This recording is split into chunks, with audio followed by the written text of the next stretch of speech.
He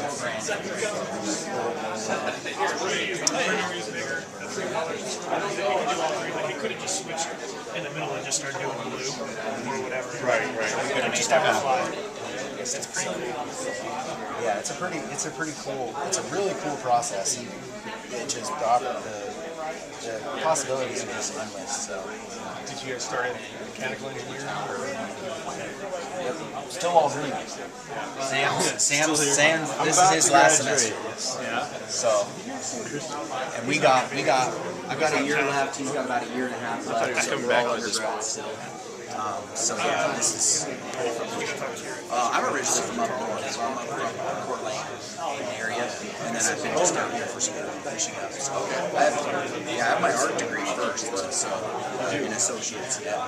So that's why I did all of our That's the guy you can